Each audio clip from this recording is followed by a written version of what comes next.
হ্যাঁ গো, তোমরা দুজনে শুধু গল্পই করবা না রান্না করবা? কেন দেখছো না নাকি এখনো তরকারি কাটা হয়নি? তরকারি কাটা হবে তারপরে তো রান্না করব। এইভাবে গল্প করলে আজ আর তরকারি কাটা হবে না। যা কই সব বাদ দাও। ভাই কোতে আছে গো? ওই দেখো ভাই আসছে। এই যে ভাই, তুমি যে কাল বললা যে আজ দক্ষিণপুরে কাশিম ভাইয়ের বাড়িতে টাকা আনতে যাবা, তো কখন টাকা আনতে যাবা? হ্যাঁ তা তো বলেছিলাম রে, কিন্তু আমার তো আজ যাওয়া হবে না রে।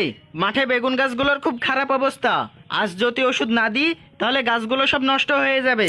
তাহলে কি করবা? টাকা আনতে যাওয়া হবে না? কেন যাওয়া হবে না কেন? তুই গিয়ে টাকাটা নিয়ে আসবি। আমি টাকা আনতে যাব? হ্যাঁ তুই যাবি। কেন কাশিম ভাইয়ের বাড়ি তুই চিনিস না নাকি? হ্যাঁ চিনি, কিন্তু একা একা যেতে ভালো লাগে।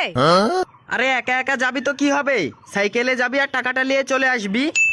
ঠিক আছে, আমি একাই যাচ্ছি।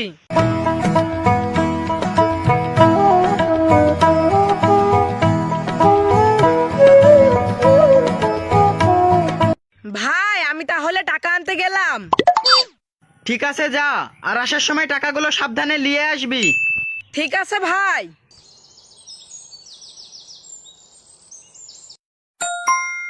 ডাক দিয়াছেন দয়ালা আমারে, রইব না রে বেশি দিন তোদের মাঝারে। হায় রে ডাক দিয়াছে দয়ালা আমারে। আরে শালা, গান বলতে বলতে তো আমাকে এখন অন্যদিকে ডাক দিছে।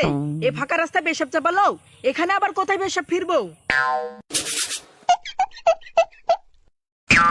ওই তো ওখানে একটা ফাঁকা জায়গা দেখছি, যাই ওখানে পেশাবটা ফিরে আসি।